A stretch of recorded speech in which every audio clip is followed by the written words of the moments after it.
Have you ever been in a relationship where something just felt off? Like no matter how much you gave, how much you tried, it was never enough? But here's the real question. What if the problem wasn't you? What if she had already told you exactly who she was and you just didn't listen? Today, I'm going to expose 5 things a woman will say that are giant red flags. The kind that should make you walk away immediately.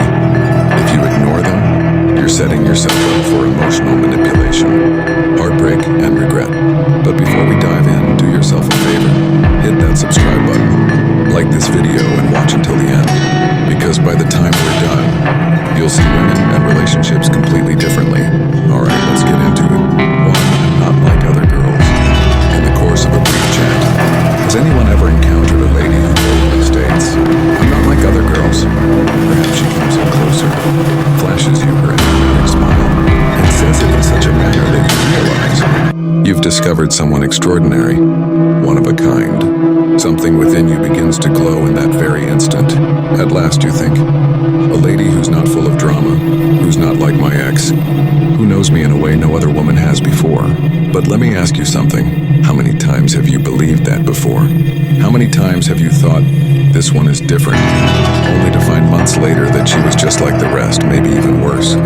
See, when a lady needs to convince you that she's not like other females, she's already trying to sell you a delusion.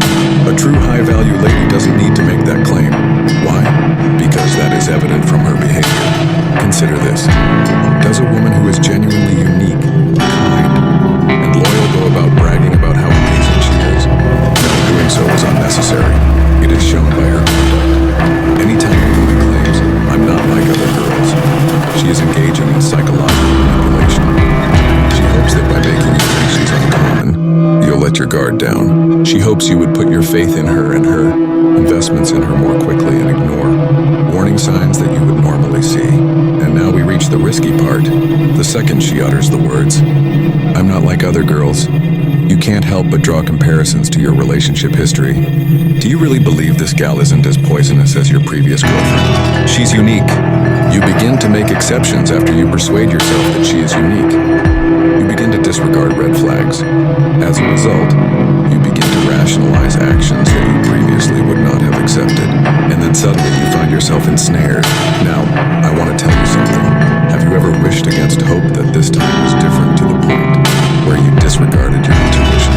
Has it ever happened to you that the warning flags were there in the relationship the whole time, but you were too hopeful to see them? That is the essence of manipulation. Real women don't need to try to persuade you. They'll just be themselves. Her behavior, principles, and reliability will be laid bare for you, yet you should pause and inquire. If she's selling you the fantasy, giving you what you want to hear, and then dropping the key phrase, "I'm not like other girls," did she try to conceal anything? This is the easier question to ask, now than the one you'll have to ask yourself later on. How did I not see this coming? It will be too late by that point, believe me. Try to take me as I am. Forget about the fiction for a while. You're in a good place. You've met a woman and developed feelings for her. Then you bring up an issue you had with something she did one day.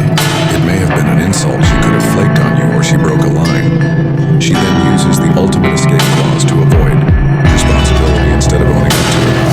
Take me as I am. This seems confident at first, doesn't it? As if she knows who she is and doesn't have to alter to fit in. But I think we can simplify this. Can you understand what she means? She asserts, "I refuse to grow. I refuse to improve. And I refuse to consider your feelings."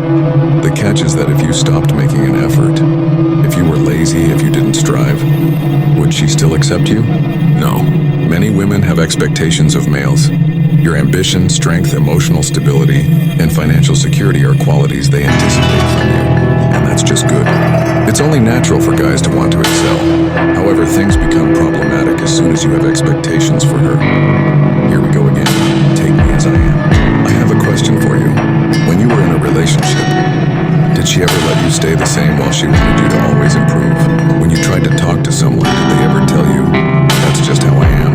Doesn't it wear you out? Love, you see, isn't about tolerating filth. Loving someone isn't about claiming, "I'll take it because I care about you." True love is all about progress. Improving oneself for the benefit of the other is at the heart of this relationship. It's all about being receptive, comprehending, and growing as a team. A woman's message when she says, "Take me as I am," is clear. If you want her to improve, she won't. As she is, all she wants is to be worshipped. Consider your former partner now. Whenever you attempted to communicate your requirements to her, did she ever make you feel like you were the issue? Was there ever a time when she pretended she didn't have to change, but you were supposed to? Is that how it made you feel? Feeling agitated? Did nobody hear it? It was as if you were pouring your heart out, but receiving no reward. This is due to the fact that a woman who says, "Take me as I am," isn't looking for a genuine connection. Rather, she desires an unbalanced partnership in which you into her hardship. While she reaps the rewards, the longer you remain, I can assure you, the worse it gets.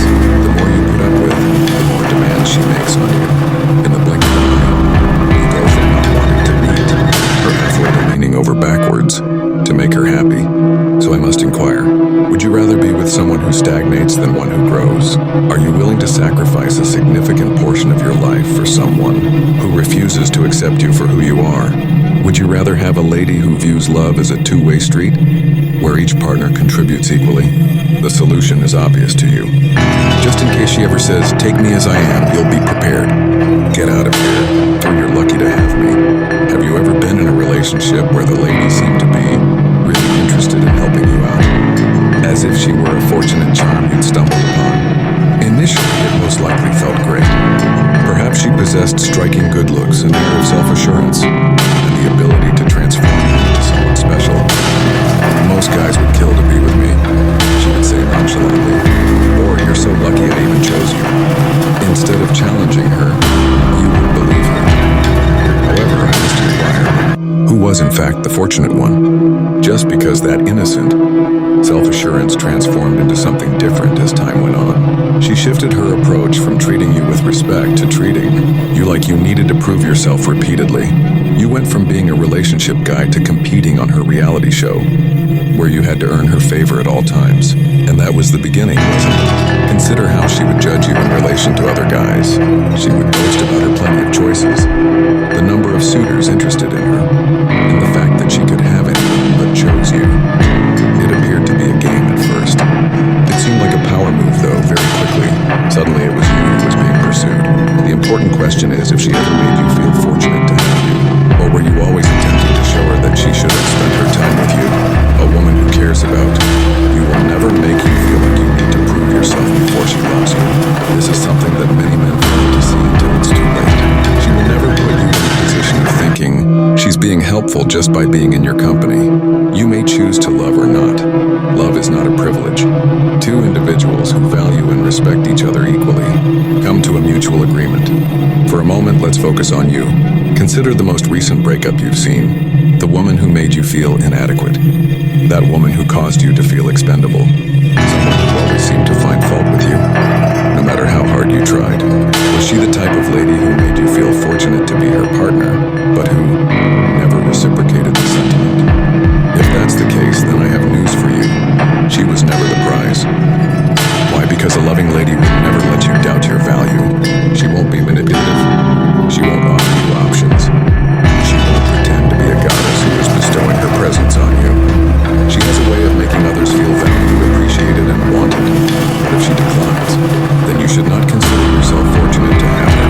Having you go is a blessing for her. Source: all my exes were the problem. Have you ever been in a room with a lady, as she proceeded to detail the many horrible men in her life? The fact that each one of them was poisonous, manipulative, emotionally distant, or simply brutal. You may have felt sorry for her at first. Wow, she's been through a lot. She just hasn't met the right guy, you could have thought. Perhaps you fantasized about being the one to alleviate her suffering and prove to her that men can be different. However, I have a question for you. What happened in the end? Is a pattern beginning to emerge for you? You were unique at first. She gushed over you and told you how nice it was to find a good guy. However, as time went on, her enthusiasm began to shift. Maybe you didn't respond quickly enough to her texts, or said the wrong thing while she was furious. But one day she became angry over nothing, and all of a sudden, she stopped treating you like her ideal partner. All of a sudden, her language toward you mirrored her language against her exes. Was she being truthful about them? You began to wonder. Maybe she was only reliving the same old mistakes for which she had all always denied blame. Here we will dissect it. Given that a woman claims to have been the victim in every relationship she has ever had, how likely is it that she is actually innocent in every instance? Life isn't structured that way.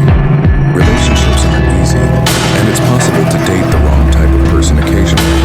However, if each of her past relationships included narcissists, cheaters, liars, or abusers, then there must be a similar thread running through all of them. That one. That is the most important thing for you to understand before the time comes. When things aren't going her way, when she's bored, when she doesn't receive what she wants, or when she discovers you won't adore her the way she thinks you will, you guessed it. The antagonist in her narrative will soon be you. Let your mind wander to connections from your own history. In the beginning, that one woman treated you like royalty, but by the end, she was accusing you of being toxic and making you wonder whether you were the true issue.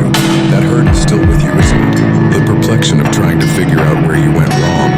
I have some news for you. If she accuses every male she has ever dated of being a villain, it's likely she is exaggerating. Just to be honest, she probably never questioned her actions by looking at herself in the mirror and asking, what did I do wrong? None of these things, learning, growth, or self-reflection, ever happened to her. But instead of learning from her mistakes, she simply went on to the next man, blaming each one before her. And you'll be the one to fall victim if you're careless. Listen, self-awareness is a must for good partnerships. They call for duos that can own up to their shortcomings, accept responsibility for their choices, and grow from their failures. You can't have a future with a lady who has never accomplished anything, who is just good at blaming others and playing the victim, because your name will be added to hers in due time. Therefore, consider this. Are you interested in being just another character in a tragic tale of love lost and found? How long do you want to spend attempting to show her that you're unique before she dumps you the second you don't conform to her ideal? Do you want to end up wondering whether you were the one who caused everything to go wrong? If it's not, then you should just leave. For the simple reason that a loving woman will never waste her time complaining about every man she has dated. She'll discuss her history with wisdom and insight, knowing that each partner contributes to a relationship's success or failure. And what if she is unable to accomplish that? After that, you can be sure that you will eventually become her next villain. 5. If you loved me, you would. I have a question for you. When was the last time you were in a relationship when falling in love seemed like a challenge? Did you ever feel that your efforts were constantly inadequate? Her favorite phrases were, if you really loved me, you would do this for me. If you truly cared for me, you would never even raise an eyebrow about it. Doing it twice would be the mark of a real man. You could have even wondered, maybe she's right.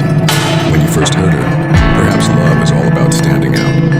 Perhaps she would be content at last if you made more of an effort or catered to her wants. But I'll tell you the ugly reality.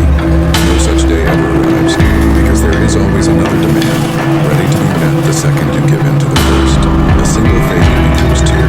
You get 10 out of 2. Soon enough, you find yourself trapped in a never-ending loop of attempting to get love rather than embracing it when it comes your way.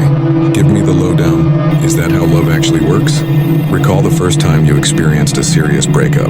The one that even now brings a twinge of pain whenever it comes to mind. Can you recall the times when you insisted on proving your love just to make her happy? You sacrificed more and more of yourself, your energy, your time, and your tranquility. It is the fact that it always came to a close, anything you recall. Reason being, love was never the issue. Power dynamics were at play. A lady who loves you deeply would never use guilt as a tool to control you. Love will not be used as a weapon by her. But what about a lady who's always nagging? If you loved her, you would. Looking for a mate isn't her thing. She wants to find a puppet. And when you refuse to move to a beat, when you stand firm, what follows? In an instant, you're the villain. If you're not careful, she'll make you feel that way. You seem to be the one causing problems. And what's worse, you begin to accept it as true. You find yourself questioning, am I truly an inadequate boyfriend? Am I failing to do enough? However, the solution is already inside you. Love is not a bargain, one would say. Love does not need constant demonstration of one's worth. True love is selfless. It doesn't require anything in return and never uses guilt or manipulation. And if she insists on treating you like you're doing all the work, after that, my buddy, you need to get out of here. Love shouldn't ever feel like a shackle. You shouldn't ever feel depleted, worthless, or fatigued by it. So consider this. For what amount of time would you continue to demonstrate your affection to someone who shows no signs of appreciating it before you come to terms with the fact that true love doesn't function in this way? How much more of who you are can you bear to lose? After you've broken free and walked away, you glance back and realize you were never required to demonstrate your value to anyone other than yourself. Conclusion. If someone reveals you their identity, trust them the first time, as a wise man once remarked. Anytime a woman warns you about these 5 things, it's a sign that she's about to hurt you. You are not supposed to try to alter her, repair her, or demonstrate your love for her. Your duty is to have self-respect sufficient to withdraw. And I can tell you're a self-respecting man because you've come this far. If you're familiar with these lines, please subscribe, like, and comment. That being said, I appreciate you tuning in.